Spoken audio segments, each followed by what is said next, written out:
say for example, you're searching for something, searching for a phone, right? You go into Google, you search for the latest iPhone available, and then you click on a couple of links, and then you go back to, and then you shut your phone off, and then after a couple of minutes you again start your phone, you go into Facebook, or you go into Instagram, and instantly you see an advertisement of one of the websites, say Amazon or Flipkart or Snapdeal, an advertisement from that website coming up into your news feed, showing up with the latest phone that you have searched for, right?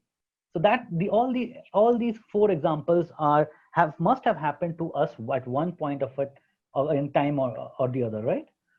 Now we'll take a look at, going forward in the next slides, we'll take a look at how this is happening or why this is happening, right? Before we do that, let's take another step back, and let's take a look at one of the companies, one of the probably the biggest company in the world, and a company which is ingrained in every step in our life, right? At any point of day, we are using one or more services of this company, right? We use Google. Google is basically, go we have basically grown up with Google, and Google is ingrained into any and every aspect of our life. Firstly, the most used Google service or product is the Google search, right? Then we have something called Google Map. We need directions to go somewhere. We don't know how to go there. Open up Google Maps, and there you go. You need to know the answer to something, or you need to find out something. Go to Google search, search for something, and you'll get your answer, right? Last but not the least, Google Photos. We all have smartphones. We like going places, and we like taking photos, and Google Photos stores all of our photos that we have ever taken in our entire life, from the time that we have started using a smartphone and we have started using Google, right? Now we'll take a look at three such aspects of how Google is, how complicated or how complex each of these products in Google are. Let's start with the Google search. I'll show you an image. Are you guys able to see this image? Right. Okay, so this image is basically a Google search done by two different persons, right? And they've both searched for the exact same thing. They have both searched for the keyword called giants. However, one of them has got a search result of New York Giants. New York Giants is a rugby team based out of New York. The other person has got the search result of San Francisco Giant. San Francisco Giants is a baseball team based out of San Francisco. So that's one example. Now, I'll show you another example. Let's go back to the previous slide, and let's go to Google Photos. Again, these are two very, very unique items that Google does. Google Photos, out of all the photos that you have ever taken in your life, Google automatically clusters them or creates albums out of them. It has, if you see over here, it has albums of beaches, it has albums of baking, of cakes, it has albums of dancing, of deserts, boats, and whatnot. And again, over here also, Google has created albums of people, by faces of people, right? Of this person, and so on. How does Google understand whether one photo is, whether a photo taken is a photo of a cake, or a photo of a boat, or whether a photo taken is a photo of you or a photo of another person, and how should it classify these photos into separate albums? That's another question. Now let's go back and let's take a look at Google Maps. You must have this is a Google Maps search that most of us have done at one point or the other in our lives, right? We have searched for something near us. Say in this case, we have coffee places near me, or we might have looked for restaurants near me, or we might have looked for movie theaters near me. And based on some search results, based on some criteria, Google has come up with a list of recommendations to us. Now, you see over here that the first recommendation that Google gives is that of a coffee shop with 3.6 rating. CCD, that's a brand we all know, right? We are all aware of CCD as a brand, which has a 4.2 rating, but it's at the second place. It's not coming up in the first place, right? Then we have other coffee shops also, and the highest rated coffee shop, 4.6, it's at the fourth place. What makes Google think that you might like the simple Step in Sahib coffee house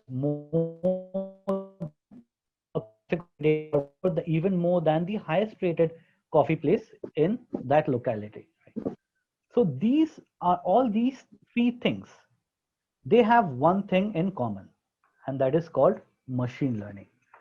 Machine learning is a kind of algorithm which goes into all these kind of products that Google have come up with in one way or the other.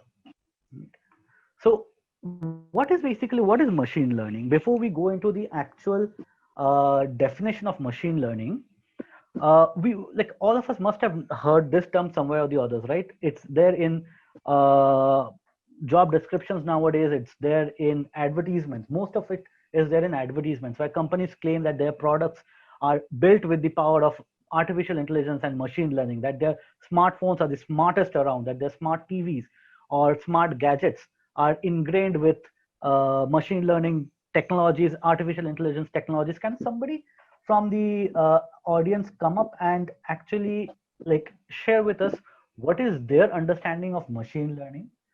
Like, you can use the chat option, or you can you can just unmute yourself and speak up.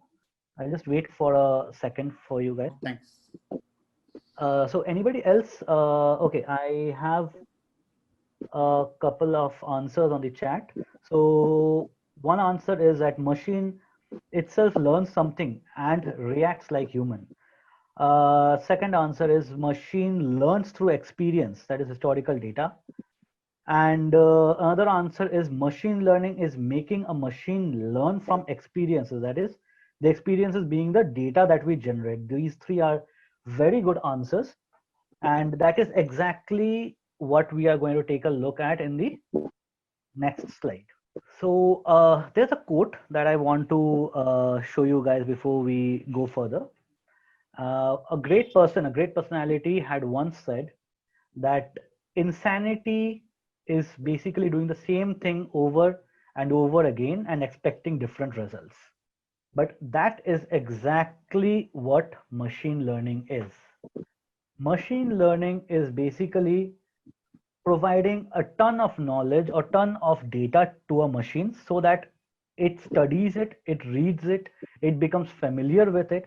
And what will it do once it becomes familiar with the data? It will help us in solving some problems. It will help us in doing some, it will help us do some work for us, right? While we sit back and we relax, the machine itself has become so intelligent that it will be able to do that specific work for us, right? So basically, machine learning is basically forcing a dumb machine to learn the same thing over and over again so that it finally becomes intelligent enough to pass a test, or it finally becomes intelligent enough to do something for us. Say, for example, let's take an example over here. How many of us have a pet dog or a pet cat at home? Show of hands. Does anybody have a pet dog or a pet cat, or any kind of pet for that matter? Yeah, we had a cat, not now. Okay. Maybe 2 years back. Okay. So my point of asking is, basically, when we first get a cat, on the first day that we get a cat or a dog into our home, does it know where it should go for toilet, where it should go to sleep, and where it should go so that it may be fed? It does not, right? At the first, Initially, we trained it. pardon? Like initially, we trained it in the backyard. Right. We need to train it. Even for a cat or a simple thing like a cat or a dog, It doesn't know where it should do its business on the very first day that we bring it home, right? We need to train it. We need to train it for, say, a week. Some pets take a couple of weeks. Some pets they even take a month. So after we properly train it, then it knows that, okay, the bathroom is where I go to do toilet, the kitchen is where I need to eat, and the bedroom is where I need to sleep, right? That's a that's a simple thing as training a pet. In a similar way, machine learning is also very similar to training a pet. At the start of a machine learning life cycle, the machine or an algorithm will not know what it is supposed to do. But as and when we feed more and more data into the machine, into the algorithm, it will become more intelligent, and it'll then finally reach a stage where it will be able to do a job for us with a credible level of accuracy. That is basically what a machine learning algorithm is.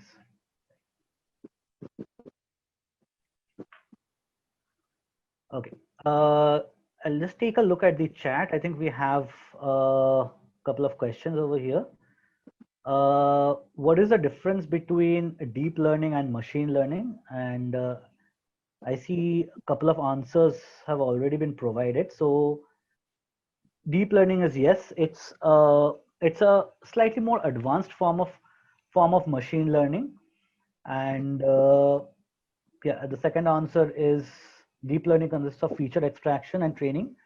But in machine learning algorithm, it doesn't contain feature extraction, again, which is correct. It's slightly more advanced answer, but correct nonetheless. Deep learning is an aspect that we are not covering as of now in this lecture, so I don't want to go too deep into that territory, right? So I'll just pause for a second over here if anybody else has any questions before we move on to the next portion. Hi, sir. I have a doubt. Yeah, please go ahead. In machine learning, we do not predict on future, huh? Like it will rain tomorrow. Or See, there are separate kinds of machine learning. Machine learning is not only about predicting what will happen in future.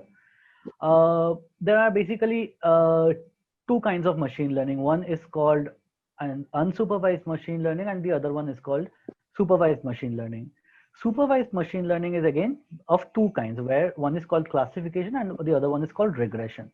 Now, in regression or in classification machine learning, we can either use to we can very well predict.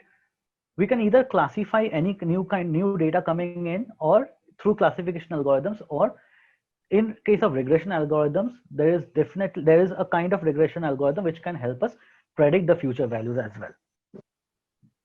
So forecasting is one of the areas of machine learning which helps us predict what will happen in the future. As you said, whether it will rain tomorrow, or say another example being how much will be the sales of a company in the next 1 year, how much inventory do we need for the next 1 year, and so on. Yeah, and the face app also consists of machine learning algorithms only. So changing the face, it's also comes under the machine learning category. I personally have not used that app, so I will not be able to comment much on that. But anybody in the audience has any one of you used that app? Maybe his question, like when we are using a video, right? Like a camera in our mobile phone to take some snaps, it's providing some option to add specs and some funny bands or something. Maybe Yes, that's it. okay, understood. Yeah, so definitely that has some aspect of machine learning in it, because it'll need to identify where your face starts and where your face ends, right? What is the shape of a person's face, right? So all these aspects that goes into training your data, and it definitely has some aspects of machine learning in it. Right, so we have one question. It's a very good question. In fact, what if the fruit is red and has seed also? Then that is where the accuracy of the machine learning algorithm comes in, right? That is where this particular algorithm will fail. And that is something that we need to ensure that we do, like we minimize as much as possible. But any and every machine learning algorithm, any and every intelligent algorithm that we build has an error percentage or has an accuracy factor attached to it. It will never give you 100% accurate result. Right? That is where the machine will fail. If the fruit is, in our case, if the fruit is red and has seed, the machine will not be able to classify it. Okay, till the time that you're rephrasing your question, let's move on to another example. One question, sir. So Yeah, in go ahead. research, does it consider our cookies to analyze what kind of person we are? Yes, cookies are one of the most important things that help these algorithms track what kind of a user you are. All these machines, they drop cookies, all these websites rather, they drop cookies into your machine, be it when we are browsing from a phone, or when we are browsing from our laptops. All these websites, I'll say like 99.9% of the websites nowadays, they drop cookies into your browser or your machines, and they track exactly what you are doing. They track all your digital and the entire of your digital footprints to understand what you like, what you dislike, what kind of things do you most look at while you are surfing on the internet, so that the entire internet content that you see is curated in a form which is personalized only to you. Right? No way how many of people we are around 30 odd people currently in this meeting, right? I can guarantee you that not one of our like browser experiences will be the exactly same. Not one of our experiences if you are using YouTube at the same time will be the same, because we will all have contents curated to each one of our past browsing history and each one of our behavior. How many total algorithms are there? Gary, that's a good question. I mean, there are so many algorithms that we cannot actually count them with the fingers in our hand. We can't even count them even if you use a finger at the toes at our feet. Again, just don't look at the number of algorithms that you might need to learn if you want to learn machine learning. Just look at the types of algorithms that you would need to learn. As we were discussing, machine learning algorithm can be classified based majorly into unsupervised and supervised learning. And again, supervised learning is divided into two kinds of algorithms: classification algorithm, an algorithm that helps you classify. So for example, the example that we took, separating apples from oranges, that was a kind of a classification algorithm. And another example is where you need is regressor algorithm. So in that algorithm, you basically need to predict a kind of a value, say how much will be the sales, or again, how many units of my newly launched mobile phone will sell. That's the kind of regressor algorithm. In unsupervised learning algorithm, we have the two most important algorithms that we have are k-means and hierarchical clustering. And supervised learning classification, we use decision tree neural networks, we use SVM and so on. Regressor, we have a multilinear regression, we have decision tree regressor, support vector regressor, and so on and so on. Right. Okay, let's look at the last question before we proceed to the next slide. This is which type of algorithm is used in Google Photos and video suggestions in Netflix. So Netflix video suggestion is a classic case of a personalization and recommendation. We'll take a look at it in the later slides. Google Photos, they use a classification algorithm. Which algorithm they use in the classification, that is like nobody would know unless and until you are working on those models yourself, because that's their proprietary data and model. But they use classification algorithms in Google Photos. Right? Okay. So let's move on.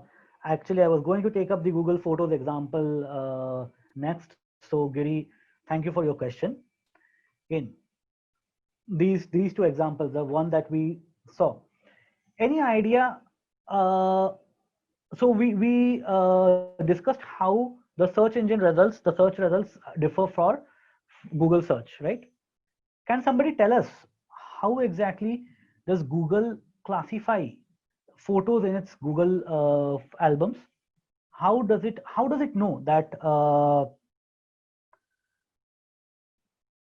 how does it know that whether a photo is that of a beach, or a photo is that of a cake, or a photo is that of a boat?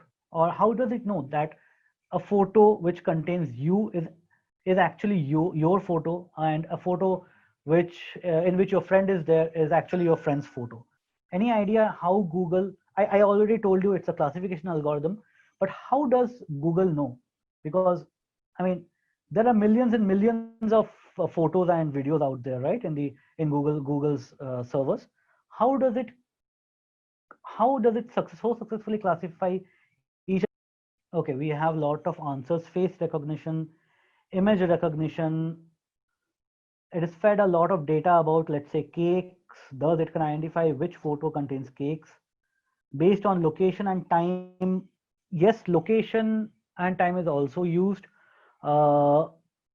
Say, we also must have seen Google uh, create an album of any, say we go to visit Goa, and when we take a lot of photos and we come back, and we see that a new album has been created, photos of Goa, right?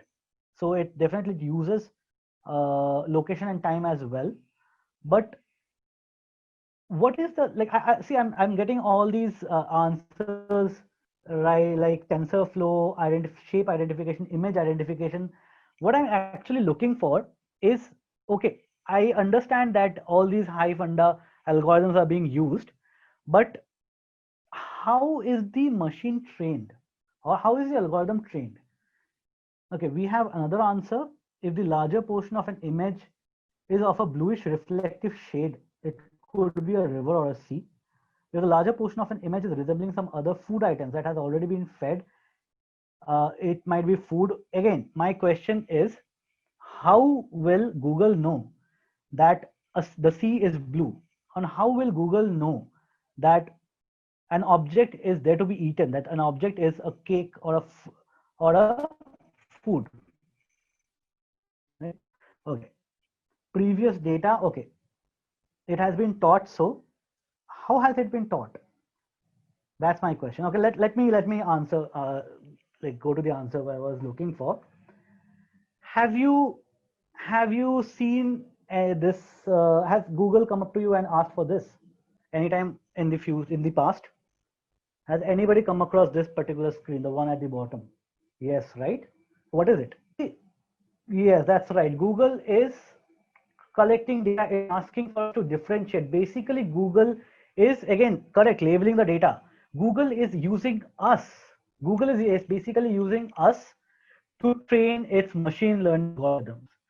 Google is asking, okay, boss, this photo has a face, and I saw a face similar to this one in one of your past photos, and I have categorized that, label that photo as your photo. Can you tell me if this is your photo as well? You say, either say yes, or you say no, or you say I'm not sure, right?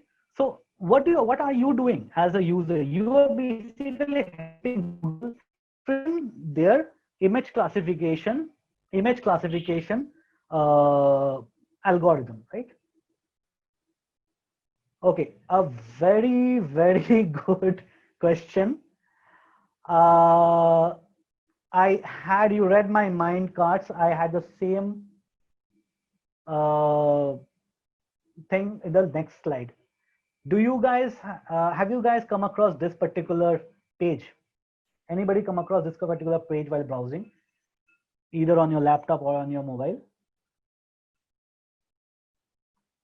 Yes, right. Why what is the purpose of this particular page? Websites keep this particular page, and what is it called? Anybody know what it is called? It has a specific term for it. To check if you are human or not, okay, what is this term that is used? What is this technology called?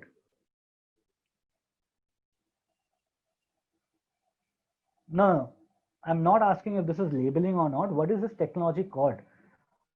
Asking you to select images with statues captcha. That's right. This is called captcha. And why is it used?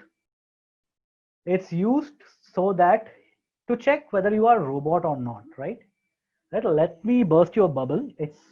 That's not the only use of this captcha technology. This captcha technology is also used to train classification, image classification algorithms for companies. Now, what do they achieve from that? So you see the first image, the user has been asked to select all the images with statues. So the user has selected this, this, this, and this. What inference can the algorithm make from this? So, okay, so if a statues should all be say around 3 meter high, all the statues need to be on a pedestal, right? And statues need to have some space around them. That's the learning that these algorithms have from them, right? So these inputs from users from our end can be used to train algorithms to classify data. Again, let's look at this particular box over here. Let's look at this particular picture where the user has been asked to enter certain characters and numbers, right? What do you think is the output of this? Why has the company or the algorithm asked the user to input these characters? Any idea?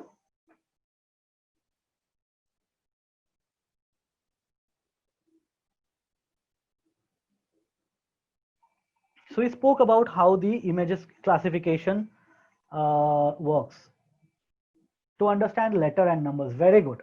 So what this will do is the user will go and type over here M, Y, 5, 9, and 5. So what the algorithm will do is they'll say, okay, so the first letter that I had shown the user, that is an M.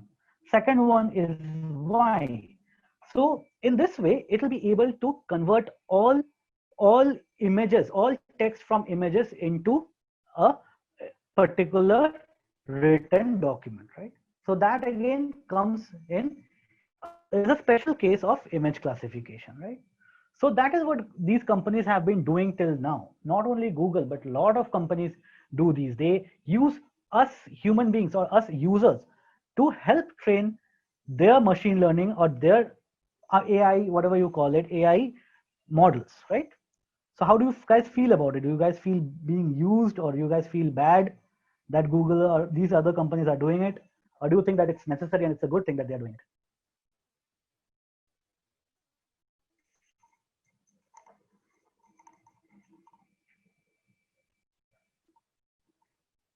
No answers? You guys must be feeling good, then they're doing it. Well, I certainly felt very used. Yeah, it is necessary, but we are used. Definitely, I was myself felt the first time I came to know that this is the reason why these captcha is being shown to us. I definitely felt very bad, and I felt definitely being used. Right. Okay, I think we have a couple of questions. I'll take a quick look at these. So Google from Carts, he's saying that the Google is using all the features, all the users for a decade for their classification process. Yes, not just Google. There are several other companies which are doing that. Another question from Romit: how a robot is checking a human or not? See, again, how a robot is checking a human. The sole purpose of CAPTCHA again is not just to check whether we are human beings or not. It's also to check on whether it's also to help train their classification models. But there are certain it's not a foolproof way. There are certain bots and there are certain AI languages which can scan the at least the letters and enter into the captcha, and they might get passed. But it's very difficult for a low-level AI to understand images, because that's the kind of images that these companies they show us. So it has a certain amount of foolproof around it, but again, then again, no system is perfect, right? No system is perfect, and there are always ways, and there will always be people and algorithms which can move around the circumnavigate the security bar. And yeah, that's no method is foolproof. Okay. Any other questions? Let me just go through the chat. Okay, one question is, if that was the case, why capital and small letter? Okay, you must have seen that captchas, when these captcha technologies, they explicitly tell you that you need to maintain the case, right? If it's a capital G that they are showing you, you need to enter a capital G, or else they will not allow you to enter to the website, right? So again, they do check at the back end whether the letter or the number that you are entering is correct or not. So capital and small, they get caught at these captcha. Then how is the identification? Again, this is also used for security reason.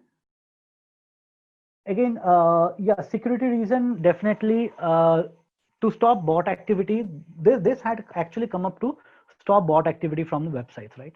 So that bots, they don't hit one particular website at the same time, and in that process, they don't crash the server. So that is definitely, they do keep out most of the bots, but again, it's not foolproof. And then how does the identification work? Again, Romit, can you rephrase your question? Which identification do you mean to say that? How do these captcha technology help the URL to understand whether we are human beings or not? Is that the question? Is that your question? Okay. Again, as I told you, that no system is foolproof, right? There will always be people and there will always be algorithms to circumnavigate the security measures. But these kind of captchas, they help keep out at least 95% of the bot traffic out. It's not 100% accurate, but it helps keep most of the bot traffic out. And last comment is, somebody doesn't want the AI to take over the world. Yes, I feel you, man. Nobody wants that. But it is what it is. Again, okay. Let's go back to the slide, and the last example is that of Google Maps that we were seeing. That when we type into Google and ask for the options of coffee near us, we see that the highest rated coffee shop is at the 4th place, whereas at the first place is a coffee shop which is relatively lower rated, even more before it occurs even before the Cafe Coffee Day. The well-known restaurant chain is the well-known coffee chain is present. So why does this happen? Any idea? You guys have been giving me very, very good answers. So I'll again ask you guys the answer before I show it to you yourself. Any idea why this happens?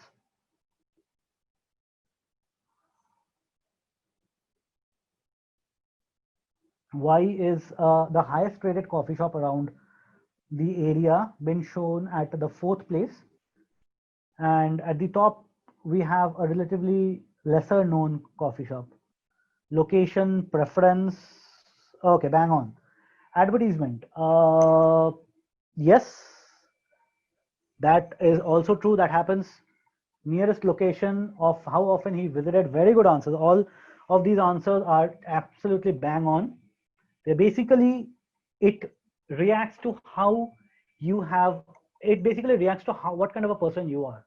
Say, for example, if you must have searched for coffee shop near me in the past as well. And Google might have, at that point of time, Google might have shown you the Cafe Coffee Day at the top of the list, right? And it had also might have shown you the Step in Sahib, that particular coffee shop at the second place. But the Cafe Coffee Day might have been at around 15-minute walk, whereas the Step in Sahib might have been a 5-minute walk. Also, the Step in Sahib, and Google saw that you chose to go to the one which is nearer to you. You chose to go in Step in Sahib, even though a Cafe Coffee Day was only 10 more minutes away, right?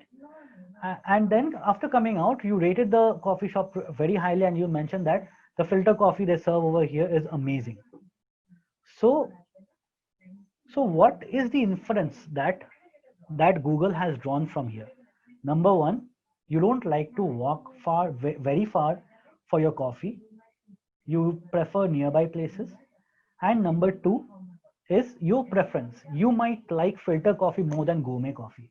And filter coffee is served in Step in Sahib, but Cafe Coffee Day serves you gourmet coffee, right?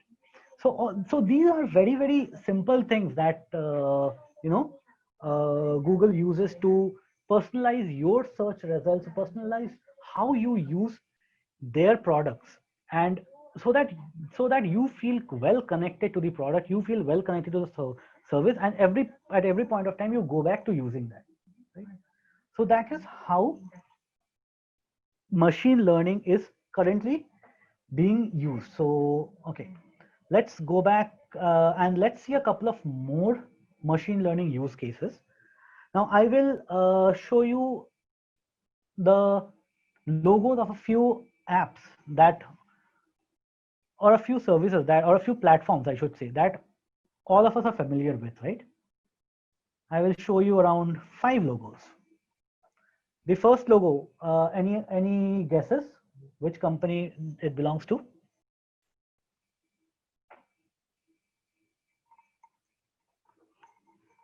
The first logo? Netflix or something. Netflix, right. Second one? Amazon. Amazon. Third one is already, it's written, Prime Video. Fourth one is what? YouTube. YouTube, right. And the last one, it's already written there, Google Ads, right. So these are very, very different kinds of platforms, right? Different as in Netflix and Prime Video, they are again, also YouTube, they are video hosting platforms, right? Amazon is an e-commerce platform. Google AdWords is basically an ad providing service, right? But there is one very important thing that connects all these 5 platforms. Does anybody know what that thing is? I'll just pause for a bit. Media streaming, search, user, okay. Not quite. There's a very, I'll give you one more hint. It's got to do with how you use these platforms.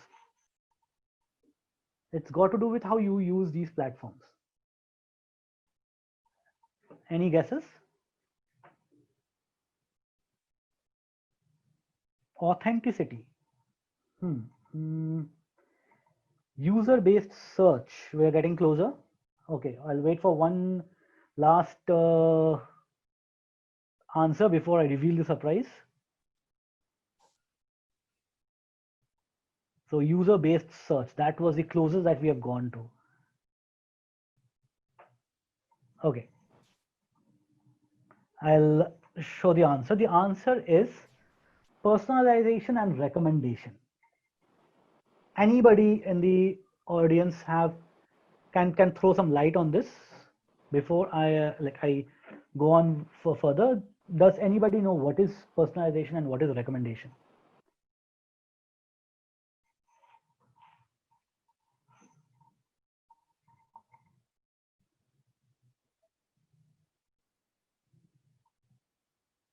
Okay. Basically, personalization and recommendation is based on how you use a particular platform. So if I open up my Netflix app in my phone, and if any one of you open up your Netflix app on your phone, I can tell you with 100% guarantee that our home pages will not match. Why? Number one, because the kind of movies that we have watched or the kind of series that we have watched are different.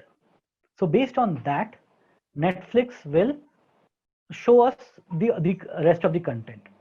Coming to Amazon, none of our Amazon homepages will be similar. Amazon, say Prime Video, none of our homepages will be similar. Why? Because on Amazon, what you have bought recently, I might have bought something different. Say I might have bought a laptop or a phone. So in my recommendations, I will get more items related to laptop accessories, or maybe say mobile accessories. You might have bought a shirt or or a pair of trousers or a pair of shoes, and your recommendation might be something like a pair of socks or a tie or a belt or even a watch, right? Same thing with Prime Video, YouTube. YouTube also works exactly the same way. You will see my YouTube video flooded with either videos of gaming, or videos of dogs and whatnot. Your YouTube video list or recommendations might be something different, something which you are fond of, right? So that is how these algorithm works, and that is how all these products work, right? So if we uh, if I lay my phone on the table, and if one of you lay your phone next to me, with 100% guarantee, none of our phones contents will be similar. It's because of how I use the phone is totally different from how you use the phone. I might search something different on Google, which will in turn affect my Google daily news feed. You might search for, say, something, say IPL. IPL is going on, right? So you might search something for IPL, say CSK versus I don't know, they lost against somebody, right? RCB or something like that. You might have searched for that, and your Google news feed would now pertain to more news about IPL. So that is how the world is current. That is how the internet currently is structured. It's very, very different from what it was 15 to 20 years back, when the chunk of information being shown out to all the users was more or less the same. But now, starting from what you search to what you end up browsing in in the internet is totally different and totally curated to what kind of a person you are. It depends on your preferences, depends on what you have searched, depends on what you like and what you don't like. So things around us have become so intelligent that we currently are not the ones who are ruling the internet. You know, most of the information that is being fed to us is what these algorithms or what these apps and these devices they want you to see, right? We nowadays, our thinking capability has gone down to such a low level that, you know, we are not in control of what we view, and we are not in control of what we search for. Most of the things, 95% of the things are curated, are being fed to us by these AI and these machine learning algorithms now, right? Okay, moving on to the next slide, some more machine learning use cases. Now, you guys might have seen that whenever you go to a supermarket, you might have seen that the supermarket has some stuff like bread, butter, and milk, eggs, all stacked at the same place or in the same aisle, right? Now, why does this happen? Milk, butter, bread, bananas, eggs, they are all different kinds of things, right? Any idea around why they are clubbed at the same place? What is the thing that ties them up at the same? What is the thing that makes them similar? Because they are all different things, right? Any idea?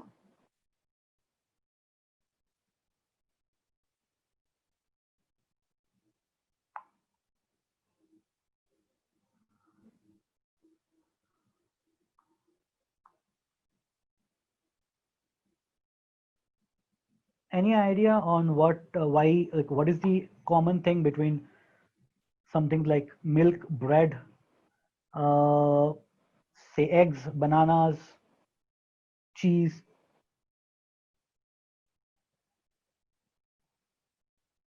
I'll give you a clue, or I'll give you a hint. We normally eat these things breakfast, right? We eat all these things for breakfast. So most of the breakfast items, they will be clubbed at the same time, so that a user, say for example, a user, she goes to the supermarket to buy eggs, then suddenly she notices the bananas next lying next to it and realizes, oh, I need bananas as well, I need milk as well, and then and instead of buying just the eggs, she'll end up buying a couple of more stuff too, right? So that is, again, that is a kind of recommendation, that is a kind of personalization as well. It's a very advanced kind of personalization called a market basket analysis. Another example, I don't know if anyone of you has tried this or not. If you get time, do try this. Say go to the Make My Trip website and search for flights. Say search for flights from Delhi to Mumbai. Search once, search twice, say search for 3 times, and say at every time the price that you will be shown is, say, around 5,000 rupees for flight from Delhi to Bombay, right? Then check after a couple of days. Check after a couple of days. Has anybody done this thing actually? Has anybody noticed what might happen if you check on a regular basis for flights from one location to the other, and then after a couple of days, if you check what normally happens, the prices rise. Exactly, the prices rise. Also, say now you are checking for flights. After 2 to 3 days, you are checking for flights from Delhi to Bombay, and you ask a friend of yours who has not checked flights in that route. You ask a friend of yours to also check from his or her mobile. What do you see? Have you ever noticed something?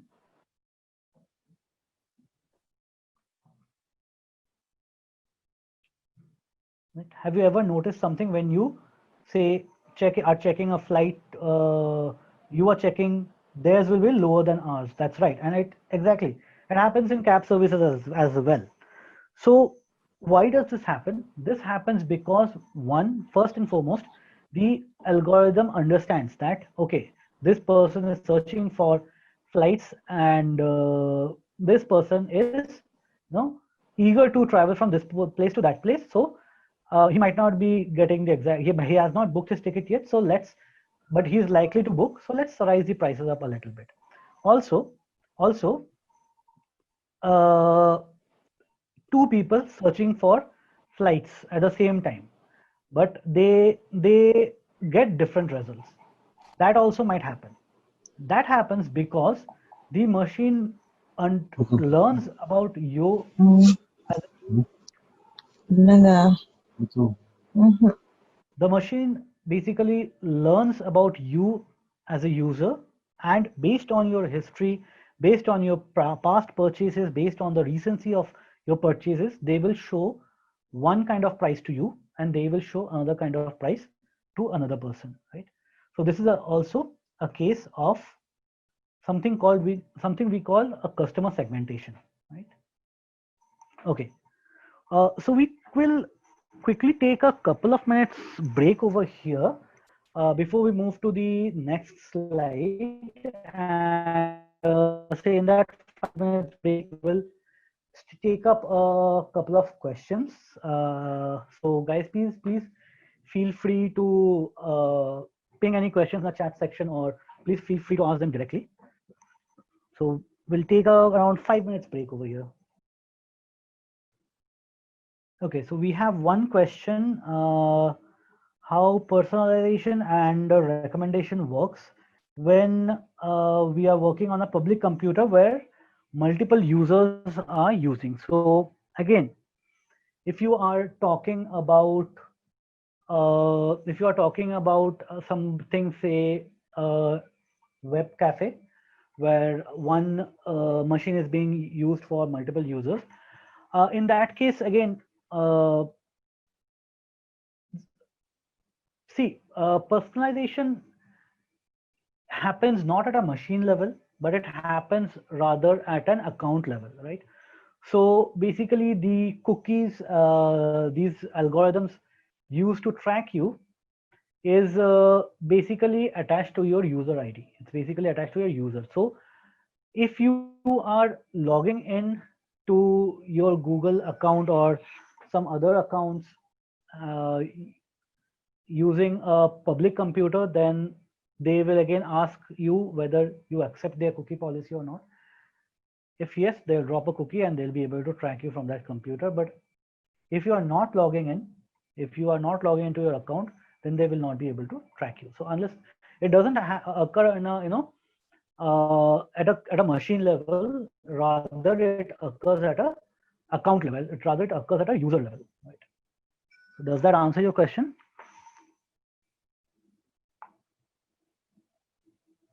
Okay. Continuation to that question. Suppose it's a public account. You know, a public account again will have the recommendation of the personalization that can not really happen in a public account, because if multiple people are using it, and then it'll be catering to the whims and fancies of all these users, right? And also more often than not, we rarely have public Google accounts, right? So the Google account that you use, I will not have access to that. The Google account that I use, you will not have access to that, right? So that's how it works. Okay. What are mostly used ML types for recommendations? Recommendations, there are a lot of different kinds of algorithms that go into building a recommendation engine. There are content-based recommendations. There are category-based recommendations, mixed kind recommendations. It depends on the kind of data that you have, the kind of recommendation that you want to provide. If it's content-based or if it's category-based, the recommendation engine differs. Right? It may use as simple a logic as a correlation or a classification, or it might use some advanced probabilistic model like Gaussian as well. And again, it depends on the type of recommendation engine that you are trying to build. Okay, moving on. Now, let's take a quick look at business intelligence and how does it differ from machine learning. So business intelligence is a term that most of us must be familiar with, right? What business intelligence does is basically it provides some kind of intelligent answer to certain questions that businesses have, right? So in traditional data processing in business, there are three things. There are extract, transform, and load. By extract, we mean that we pull out the data from specific sources, right? So the sources may be coming from your shopping cart data, or say your any kind of user data or invoice data, sales data. All these kind of data are needed to source. Then we transform these data as per our needs, and then we load them into our database, right? So most of us might be aware of how this thing works in the industry, because at any point of time, we might have interacted with these kind of systems, right? And what does business intelligence do? Business intelligence then uses this data that we have built, that is the data warehouse or the lake, and it helps us in building specific kinds of reports out of it, right? So I'll just very quickly skip through this part, because most of us must be aware of all these kind of things. Now, what I want to show you is basically what is the difference between a traditional data warehousing system or a traditional business intelligence system and a system that employs machine learning. So this is a grid that I use in almost all the all the batches or all the discussions that we come across for machine learning. And it shows us 4 sections. It shows us things that we know, right? So for example, uh, we have data for sales, last 1 year data of sales, right? So from that, it's very easy for us to calculate how much sales happened, right? And what was the profit, right? Also, from the last 1 year of sales data, there are some things that we know that we cannot find out, right? So if we have 1 year of sales data, we do not know how much sale happened in the year previous to that, right? So if we have sales data for 2019, we do not know. We know that we will not be able to find how much sales happened in 2018, right? So these two are the things that traditional business intelligence system or BI systems help to cater.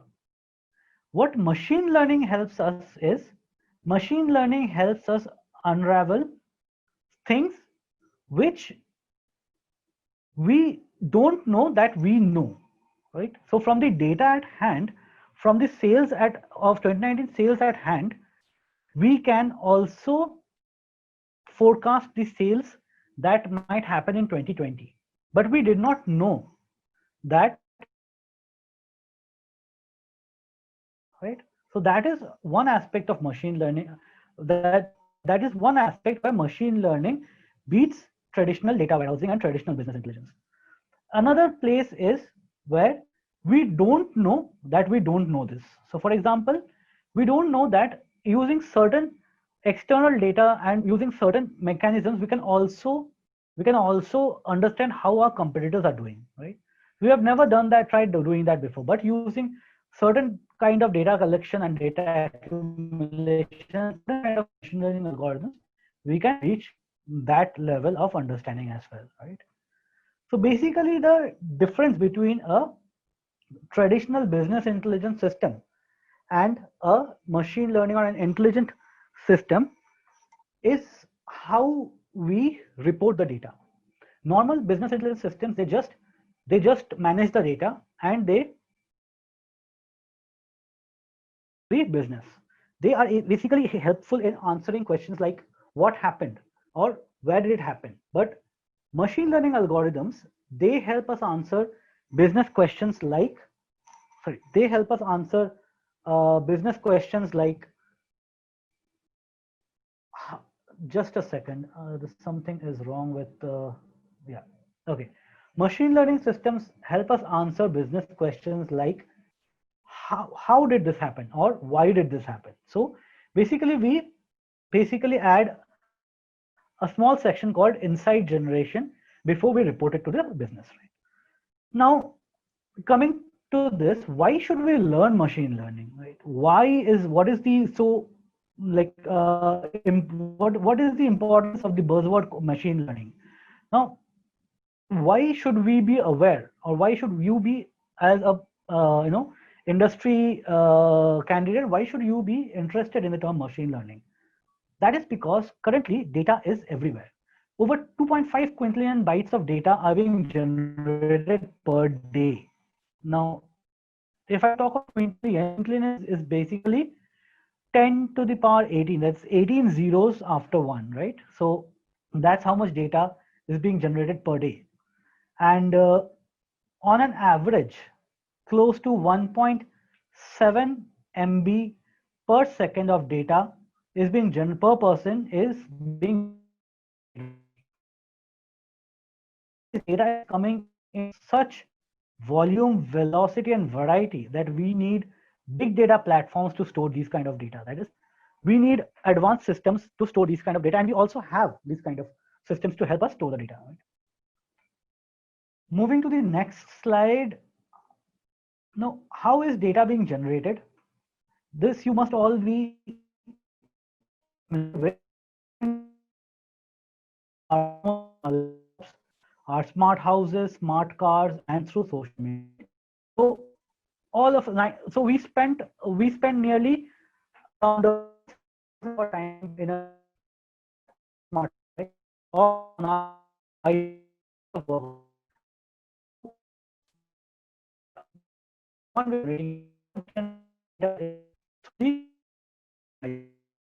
present in our house, say a fast Google Chromecast or a Google Nest or an Amazon Fire. Then we have some smart devices in our vehicles nowadays also, right, which help track our driving habits, which help track our how fast we are going, or which also helps us track where our vehicle is.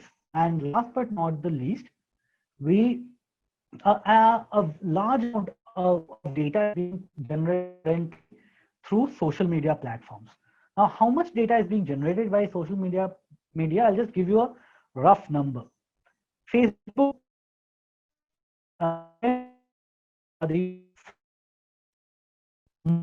the platforms, right?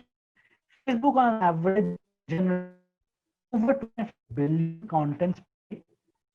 Twitter on an average generates 500 million tweets per day.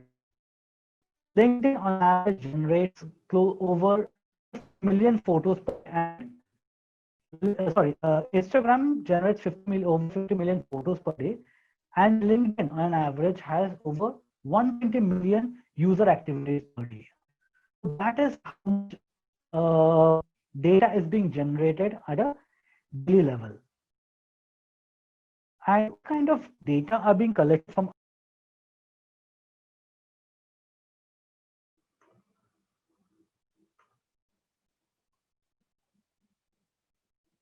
Okay, I think we have a couple of questions here.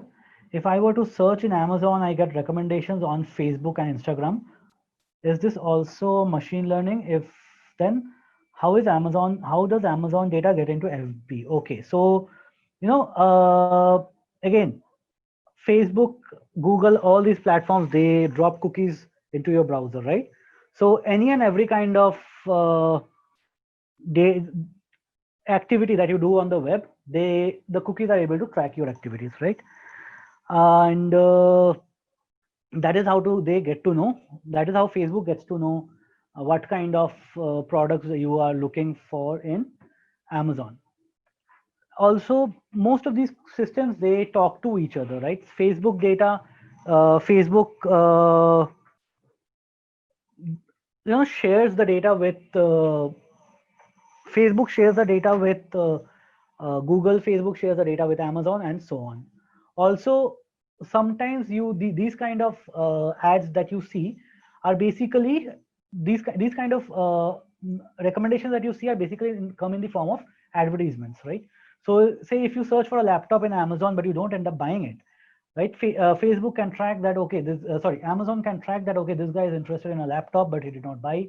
Let me show him let me advertise some more laptop products to this guy. Maybe he will get enticed and he will buy, right? Another question, ML used in IoT? Yeah, IoT is basically Internet of Things. That's a whole broadcast of, or rather a big set of many things, out of which machine learning does form a part of IoT, right? Okay, since we don't have much time, we have only 10 to 15 minutes. Let's wrap up this thing really quickly. Now, how does machine learning benefit a business? Again, as we were speaking, machine learning helps in predicting future values. Machine learning helps in deriving specific insights, personalization, recommendation, classification, all these kinds of things. It helps in market research, getting an edge over your competitors, and it helps in making proper data-driven business decisions. Now, coming to what machine learning is basically to us as IT professionals, as computer science professionals, what machine learning means to us. Now, you must know this particular thing, that machine learning, data science, these things are one of the hottest prospects of the century, or one of the hottest jobs in the century, right? But there is a serious lack of skilled professionals in the industry.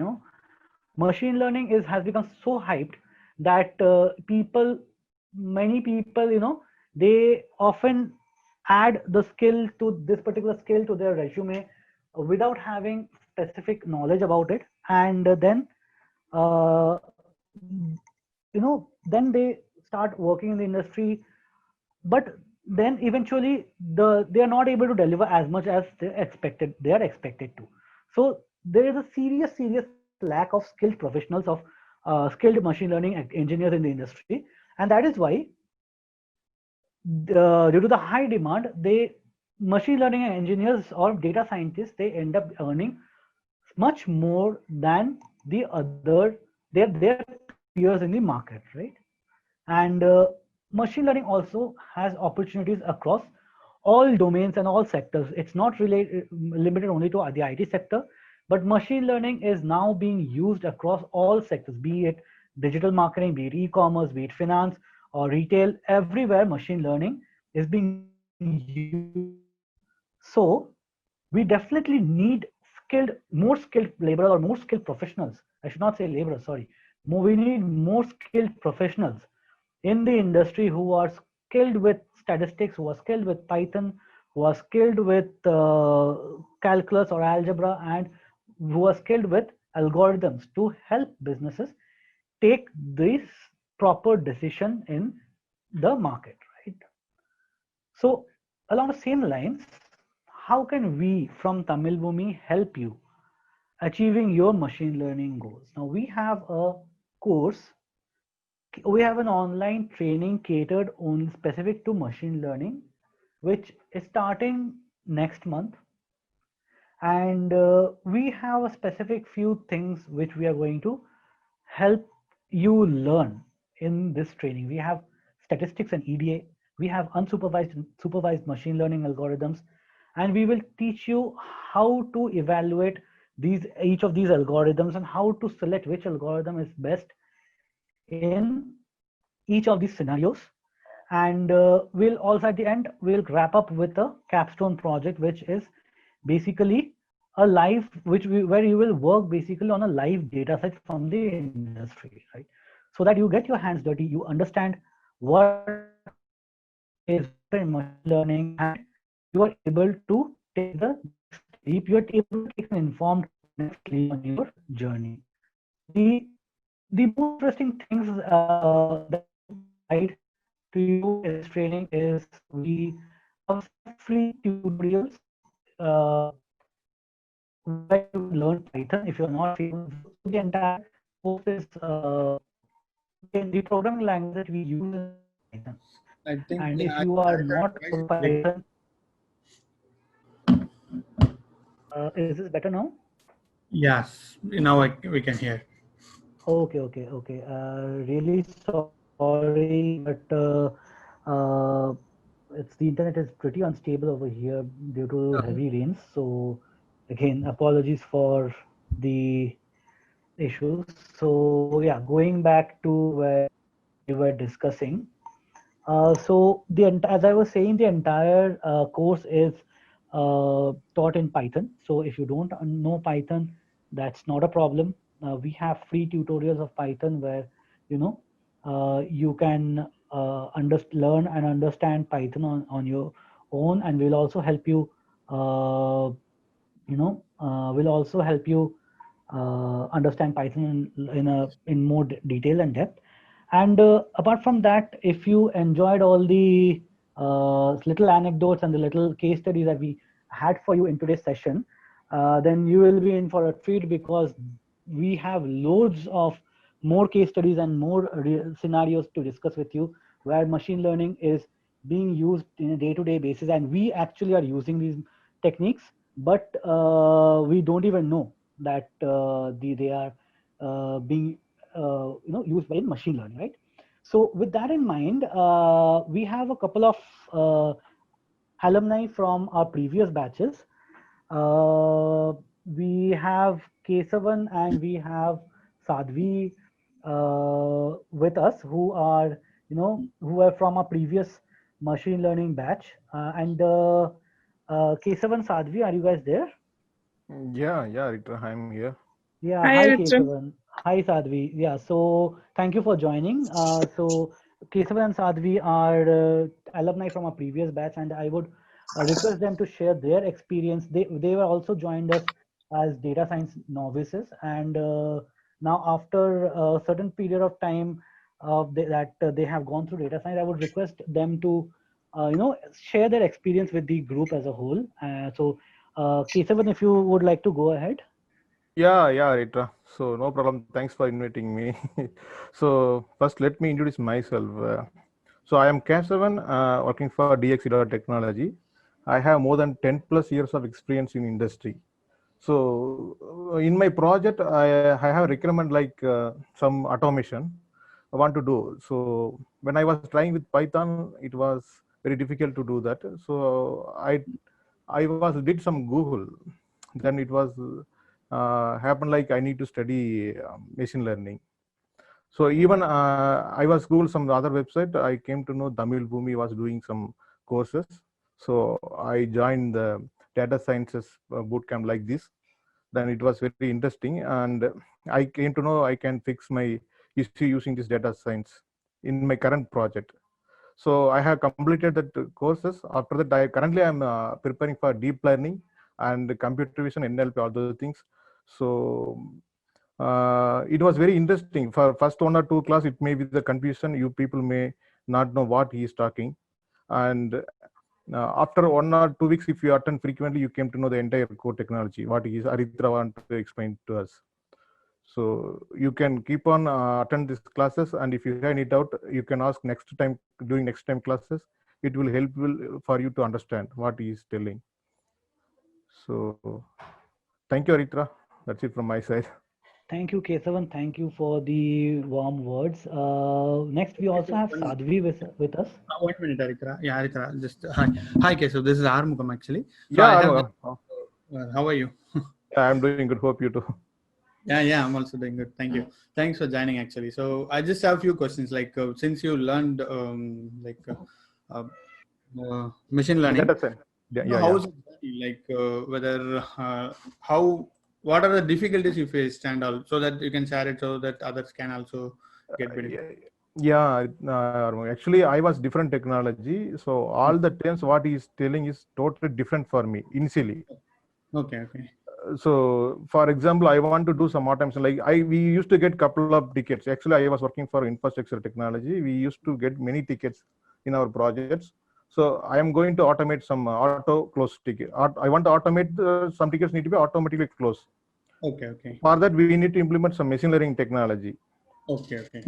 I came to know while Googling. So yeah, that's fine. So, like, is there any topic which you find interesting while learning? Just to give interesting topic. Yeah. So I want to showcase what I did, like Power BI and Tableau. All these things Aritra taught me. Okay. It was very interesting to showcase to higher management. Oh, that's good. Okay. Yeah. Okay. So that they can came to know how many tickets are people used to work and how many tickets are machine learning software is going to fix. Like that, they came to know management. It's very interesting. Okay. So still keep on. I am learning deep learning. Yeah, that's anyway. It's like a horse, and we need to keep on learning. Just one final thing. Like, what would you advise? Like, since you learned, like, what? Okay, these are the things you just focus, and what are the tips you will give for the future learners of machine learning? If they wanted. We need to keep on learning. That's it. So this week, Arita teaches some 2 hours. Means we need to be cover before reach next class. We need to be thorough for all the matter what he explained. Then only we can came to know next session. It's easy for the next session. So if we are missing some session for some urgency, there will be record is there. We need to go through all the record what he teaches for this week. Then we'll make it ready for next week. That's it. Okay. Thank you. Thanks a lot, Kesav. Thanks, Armo. Okay. Yeah, thanks a lot, Arumugam, and thanks a lot, Kesavan. We also have another alumni from our previous batch, Sadhvi. Sadhvi, welcome to this bootcamp. So just if you can share your experience like Kesavan did. Yes. Yeah, thank you for inviting, Aritra. So actually, when you were just going through all those bootcamp your slides, it was kind of refreshing. So because we have learned last year only. So yes, I'll start with a little bit of my introduction. So hi everyone, I'm Sadhvi Mishra, and I'm currently working with Larsen & Toubro in Infotech as a data warehouse tester, and I'm still learning about data science. So like last year when I was planning to pursue the course about data science, I had no idea how to start with, because if you don't know how to start with, you will never know how, like, you will never know where to go when it ends, how deep you have to learn and all. So what I really needed was some structured learning course which can provide really good basics, so that I can have bit idea on each and everything which are related to data science, and then I can take my learning journey to the advanced level. So the best part about this course is, as a beginner, we won't be lost in searching for topics in the Google and links where things are how much deep we also don't know, because data science is so vast that once you start deep diving into some topic, you'll find another topic, and it never ends. And that way, I find that we will be kind of lost. So a precise structured learning course is really necessary to start with data science. And the best part about this course was assignments. Those are real hands-on assignments, which the topics which are covered in the class, we got to do assignments on those topics. And whenever we had any confusion about anything, so Aritra, he's really patient trainer. So he'll make you understand each and every topic, each and everything with so much basic understanding. So it will help you to understand topics in detail, and then you can have your own practice also that will really help you to pursue the course. So one thing which I took from this course was, as Keshavan was saying, data visualization. So I had really no idea about data visualization. And currently I am doing some work on Power BI, which is another data visualization tool. And I'm doing that tool for analysis of stats, how like stats we know, like sales and shipments and orders and all. So yes, for analysis purpose, this course really helped me. And I am planning to pursue more advanced level of data science topics. Thank you. Yeah, thank you. Thanks a lot, Sadhvi Mishra. This is Armugam. So yeah, thanks. I have a few questions for you also, like, so Yeah, that sure. you can understand better. So just to put it big data, right? Like, do you know Python before this course or something? Like, or Yes, okay. I had a bit in my graduation, I learned Python a bit, but not as in depth as data science requires. And all those topics which Haritra covered in the class, definitely not those topics. A little bit of graphs and all I learned as part of my graduation. So definitely, yeah, like much knowledge I got from the after joining this course. Okay. Yeah, one small question, like one final question. So, how much time should we dedicate? Like, okay, I was taking a class weekends to 4 hours. So, how much do we need to spend daily or something? What's your opinion? So how much? Yeah. So it's like that depends on person to person how quickly they catch the topic in depth. Like for me, it's like I require lot of time to understand anything. So I really need to dedicate 1 to 2 hours on daily basis to understand something or to go to one topic to next. But one thing which really is important, like which is actually the important thing, is consistency. Yes, topics are vast and they are hard to learn from in the beginning.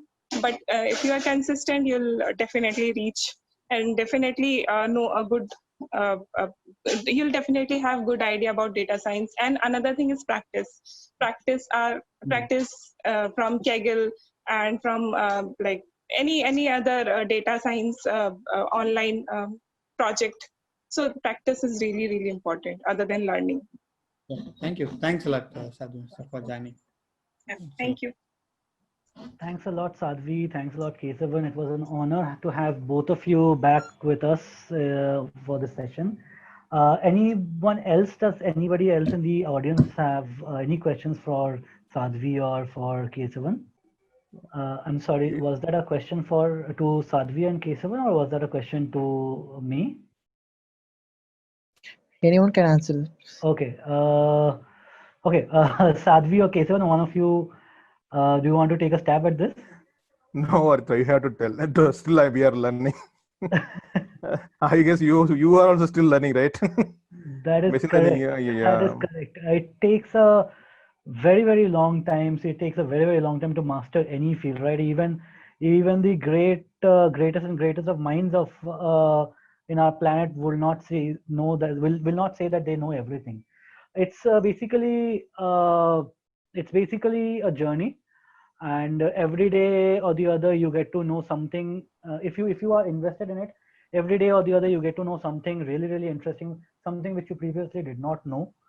And that's what makes this fun, because it's not monotonous. It's not something which you already know and you keep doing it. No, this is something where you every day you get to know something more, you get to know, explore some new place, right? So that's what makes machine learning, that's what makes all artificial intelligence and all these kind of things so exciting, right? Okay. And Yeah, go ahead. it's growing. I believe it is growing. So, like, you will not be able to find in the industry like machine learning with 10 years of experience, machine learning with 12 years of experience. So, it is not at all that much old technology. It is newly growing. Jobs also, it's being added newly. So, that's what I believe. And as with the technology, we'll also grow and learn new things. Whatever we learned 3 years back, now it's new. So, that's what I also believe. It's ongoing journey, as Saritra said. Definitely. It's a very, very good point as well, Armugam. But just to start, right, I don't think it's a big thing. Like I'm very new to machine learning actually. So I just learned something, just wanted to apply some algorithm. So I just went into Google. Google offers some kind of Python interactive UI. So I just went in there and typed something. I can immediately run some of the models. That's very easy. Which if you want to use machine learning through your Python, it is very, very easy. It will not take more than one day itself. Just go and run it. That's it. But going to the crux and all, that makes some time, and that's what I believe. Right. We have a couple of more questions, which we will take. We are already well past our time, but there's a question regarding data science, the difference between data science and data engineer. So data science and data engineering is basically somebody who builds data pipelines, right? So you have a source of data, and you want to bring the data into your system, and you want to create a data lake, or you want to create a data warehouse. That is what a data engineer does mostly. Data scientists work will start after a data engineer's work ends. So when the data warehouse or the data lake is built, then the data science will pick up that data, whatever analysis or whatever algorithm he needs to apply, he or she needs to apply, they'll do that, and then they'll publish the insights. That's the difference between data engineer and data science. But it's good to start from a data engineer. If you are already working as a data engineer, you have already taken the first step, because you know how the data flows in. Now to take the next step in your career, you just need to learn machine learning, data science, statistics and all, Python, all these things, so that you can step over the data warehouse and land in the place where insights are being drawn. Right. Okay. How is the industry? Does the industry accept newcomers who are totally from a different field? Definitely. There are, I have met, when I was doing my post graduation in data science, I had a lot of freshers were working with me, studying with me, and very few of them were actually from computer science. A lot of them were from commerce. They were from manufacturing. They were from chemical, electrical, and we had a varied group of people. The youngest of them was a lady who had just passed out of college, and just a month back, and the oldest of them was a person who was close to 55 years old, and he was heading one of the departments for Nokia at a Southeastern Asia. So he was the head of Southeast Asia for Nokia, right? So we had a varied class of people studying machine learning, and definitely, even if you're a fresher, or if you are have 10 years of experience, 10, 20 years, or even 30 years of experience, that doesn't matter. What matters is how well you know your strut, right? Okay. Last question that we will take before closing today's session. Is Python the only language used in ML? No, definitely no. There are a lot of languages out there. You can use R, you can use Python, you can use MATLAB. These are all different kinds of languages that you can use. Python and R are the mostly used languages. Why? Because they are open source. You can even do machine learning in SAS. SAS provides customized softwares for you to do machine learning, but they are all paid softwares, right? Python and R are the two most popular machine learning languages that are used in machine learning because they are open source. Python more so because they have a varied library of by using which we can manipulate data and use it to apply to machine learning algorithms. Why statistics is very important? Well, that's a good question. Statistics is important because whatever kind of model you build, these models are mathematical models, so their output is judged through formulae like RMSE, MAPE, and all these kind of terminologies which will come across. And so that is where one place where statistics comes in. The second place where statistics comes in is where we explore and prepare our data. Right? So in that phase, we need to understand how the data is behaving, for which statistics is important, right? Okay. Let's close this session over here, and we also have a session tomorrow, guys. So do join in for tomorrow, where we will learn what is a recommendation system. So we were taking a look at personalization and recommendation at length today, right? How Amazon, how Netflix, and how all these websites, they personalize and recommend you stuff based on your previous experience, previous browsing history. So we'll take a quick look at that recommendation algorithm in depth tomorrow. And if time permits, we'll get to build a small recommendation engine ourselves, right?